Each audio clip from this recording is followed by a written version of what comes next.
మొన్న గరికపాటి మాట్లాడిన వ్యాఖ్యలు ఎట్లా వస్తా ఉన్నారు అంటే మధ్యాహ్న భోజనం విషయంలో కావచ్చు, వాళ్ళకి పెట్టే ఫుడ్ల విషయంలో కూడా కొన్ని కొంచెం డిఫరెంట్ గా మాట్లాడడం జరిగింది. దాన్ని ఎట్లా వస్తుంది?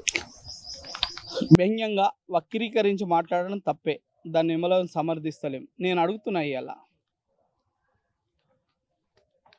పిల్లల్ని అన్నదేవుడు, పిల్లల బాధ్యత ఉంది. అన్ని ప్రభుత్వాలే చేస్తుంటే ఇక మనం ఎందుకు సంకనాకనిక? 2014 తర్వాత తెలంగాణ ప్రభుత్వం వచ్చిన తర్వాత అన్నీ నేనే ఇస్తా, ఓన్లీ పిల్లలు కానీ నాకు ఇవ్వు, ఓ ఫ్యాక్టరీ పెట్టమని చెప్తుండ్రు. ఇదా నువ్వు నేర్పే సంస్కారం? పిల్లల బాధ్యత తండ్రిది, ప్రభుత్వాన్ని బాధ్యత విద్యా వైద్యం ఇవ్వాల్సింది. ఇలా విద్యా వైద్యం ఇవ్వకుండా ఇలా నువ్వు అన్ని బాధ్యతలు మీదేసుకొని రోజుకో సంఘటన జరుగుతుంది. ఇలా ఎంతమంది పిల్లలు చచ్చిపోయినారు, ఇలా ఏ రకమైన స్టూడెంట్స్ తయారవుతుండ్రో ఒక్కసారన్నా మీరు దాని మీద సమీక్ష చేసిండ్రా? చేయలేదు కదా. రోజుకొక సంఘటన చూస్తున్నాయి. ఇలా రోజుకొక సంఘటన, ఫుడ్ పాయిజన్ అయింది, పిల్లల అస్వస్థత అని చూస్తున్నా, దాదాపు రోజుకో మరణాన్ని చూస్తున్నాం. ఇలా ఎందుకు గవర్నమెంట్ మీద అంత భారం? ఉన్న స్కూళ్ళను స్ట్రెంథెన్ చేయరాదా? ఇలా జాతీయ విద్యా విధానాలు, గతంలో జాతీయ విద్యా విధానాలు ఏం చెప్తున్నాయి? ప్రతి కిలోమీటర్కి ఒక స్కూలు, 3 కిలోమీటర్లకు ఒక మాధ్యమిక స్కూలు, 5 కిలోమీటర్లకు ఒక ఉన్నత పాఠశాల కావాలని చెప్పినాయి కదా. మరి ఆ పాఠశాలలు ఎందుకు మూతపడుతున్నాయి? ఇలా ప్రైవేటీకరణ దిశగా ఎందుకు పోతున్నాం? ఇలా ప్రైవేటు బడులకు గవర్నమెంట్ బడులు పక్కనే పర్మిషన్లు ఎందుకు ఇస్తున్నాం? ఎందుకు ఇస్తున్నామంటే నక్క నారాయణకన్నా నామం పెట్టినట్టు ఈ రాజకీయ నాయకులు ఎవడైతే ఉన్నాడో వీళ్ళ దేహం మారుతుందే తప్ప చొక్కా మారది, వైట్ కాలర్ మారది. కాబట్టి వీళ్ళ బుద్ధి గుణం అన్నీ ఒక రకంగా ఉన్నాయి. కాబట్టి ప్రాథమిక స్థాయిలో ఉన్న స్కూళ్ళను అన్నీ మూసేయడానికి వీళ్ళు నడుతుండ్రు. ఈ దేశంలో, ఈ రాష్ట్రంలో ఏమి ఇచ్చినా ఇవ్వకున్నా విద్యని ఇవ్వకపోతే వాడు అల్టిమేట్గా దిగజారిపోతాడు. వాడిని రకరకాల ప్రలోభాలకు గురిపెట్టి తాగుబోతుని తయారు చేస్తే మనం అన్నోనికి ఓటేస్తాడు. రాజకీయ నాయకులకి ఇదే కావాలి, వాళ్ళు అక్కడనే ఉండాలి, మేము ఇక్కడనే ఉండాలి అనే రకంగా తయారవుతుందే తప్ప తల్లిదండ్రి బాధ్యత పిల్లలది. వాళ్ళ పెళ్ళి చేసే వరకు, పెళ్ళి ఈడు వచ్చే వరకు బాధ్యత తల్లిదండ్రులది. విద్యను అందించే బాధ్యత మాత్రం ప్రభుత్వానిది.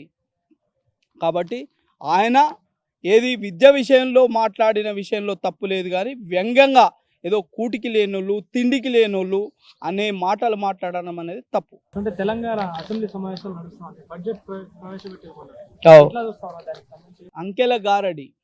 అంకెల గారడి కనిపిస్తుంది. అలా వాస్తవికత బడ్జెట్ ఎంత, మనం ఖర్చు చేస్తున్నది ఎంత, ఇలా ప్రజలకు అందుతున్నది ఎంత అనేది లెక్కపత్రంతో బడ్జెట్ పెట్టే నాటికి శ్వేతపత్రం విడుదల చేయాలి. ఎందుకంటే గతంలో సెంటినరీ సెలబ్రేషన్ కోసము 100 కోట్ల రూపాయలు ఇచ్చిండ్రు ఉస్మానియా యూనివర్సిటీకి. మరి ఇచ్చింది ఎంత? 50 లక్షలు, 60 లక్షలు. ఏమైందిరా అంటే వీళ్ళు ఖర్చు చేసుకోలే, బడ్జెట్ వెనకపోయింది. నేను అదే అడుగుతున్నా. ఇలా సప్లాన్ లోపల 25,000 కోట్ల రూపాయలు ఎవ్రీ ఇయర్ ఎస్సీ ఎస్టీలకు కేటాయిస్తున్నాము. మరి అందులో ఖర్చు అవుతున్నది ఎంత? ఇతరత్ర మిగతా కమ్యూనిటీలకు మనం కేటాయిస్తున్నది ఎంత, ఖర్చు అవుతున్నది ఎంత అనేది క్వశ్చన్ మార్క్, $1 మిలియన్ ప్రశ్న కూకున్నది. అలా రాజకీయ నాయకులు హంగులు ఆర్భాటంగా ఇంత కేటాయిస్తున్నాం, అంత కేటాయిస్తున్నాం అంటే విద్యలో కేటాయించడం ఇంత 25%, 23% అని 21% అంటుర్రు. ఇలా దానిలో జీతాలకు ఎంత పోతున్నాయో ఒక్కసారి ఏమన్నా ఎవడన్నా క్యాలిక్యులేట్ చేసిండా? జీతాలకు ఎంత పోతున్నాయి, మరి జీతాలకు నాతాలకు పోంగా మిగిలింది ఎంత అనేది ఎప్పుడన్నా మీరు అసెస్ చేసుకున్నారా? ప్రైవేటు పాఠశాలలు, ప్రైవేటు విద్య అధునాతనమైన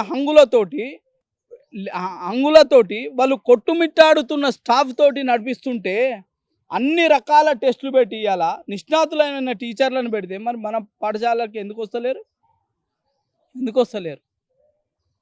మనది ప్రభుత్వానికి తప్ప, పరిపాలకులకు తప్ప, మరి అక్కడ పనిచేస్తున్న టీచర్లకు తప్ప, లేదా బడికి పంపని తల్లిదండ్రులకు తప్ప?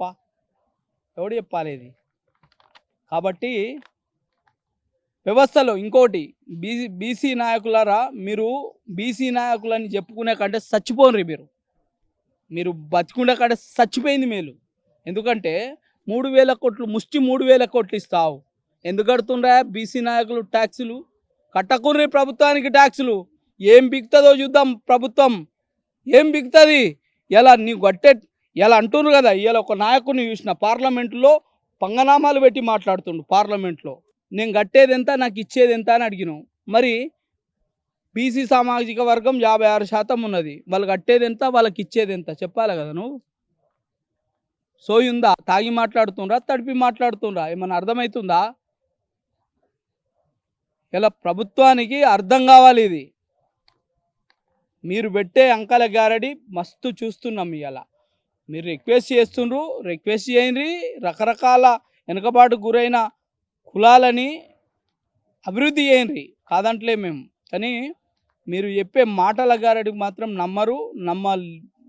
నమ్మటానికి అయితే లేరు. బీసీ నాయకులు కూడా మీరంతా ఒళ్ళు దగ్గర పెట్టుకొని ఉండ్రు. ఇలా మీరు చేసే రాజకీయాలన్నీ మీ రాజకీయ ప్రయోజనాల కోసమే తప్ప మీకోసం కాదు. ఇలా ప్రజల కోసం అయితే కాదు. అది గుర్తుపెట్టుకోవాలి. 42% రిజర్వేషన్లని మేనిఫెస్టోలో పెట్టడమే తప్పని ఎలక్షన్ల కంటే ముందు మొత్తుకున్నా. మోసపోయినరు కదా, ప్రభుత్వం మోసం చేసింది, మీరు మోసపోయినరు. దానికి మీరు జబ్బలు కొడుతుండ్రు. ఎవరైతే బీసీ నాయకులు ఉండరో సంకలు కొడుతుండ్రు మీరు. తప్పితే మీ మీ మీ మీ మీ మీ మీ రాజకీయ భవిష్యత్తు కోసమే మీరు ఈ రాజకీయం చేస్తుండ్రు తప్ప, బీసీలను ఎత్తుకొని బీసీలని ముద్దాడుతుండ్రు తప్ప, మీరు బీసీల కొరగబెట్టింది ఏమీ లేదు. మీరు వృధా ప్రయాస. మీరు అందుకే అనుకుంటున్నారు లిటరల్గా బీసీలకు నాయకత్వం చేసే కంటే చచ్చిపోను మీరు. బాగుంటుంది. కొత్త సమాజం వస్తుంది, కొత్త నిర్మాణం జరుగుతుంది. ప్రశ్నించేటోడు ఉడతాడు. మీరు ఉండడం వల్ల ప్రశ్నించేటోడు కూడా వస్తలేడు. మిమ్మల్ని చూసి సిగ్గు అవుతుంది. కాబట్టి గత బడ్జెట్ ఎట్లుందో ఈ బడ్జెట్ కూడా అట్లనే ఉంది. కొత్త పుంతలు, కొత్త వింతలు ఏం లేవు ఇలా.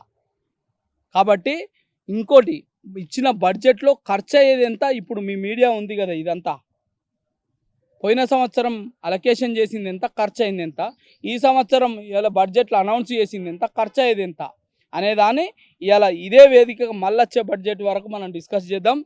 ఇలా ప్రభుత్వాలు ఎట్లున్నాయో మనకు తేలిపోతుంది. వాస్తవ బడ్జెట్ 2,16,000 కోట్లే, 2,16,000 కోట్లే. కానీ వీళ్ళు పెట్టే బడ్జెట్ 3,35,000 కోట్లు పెట్టిండ్రు.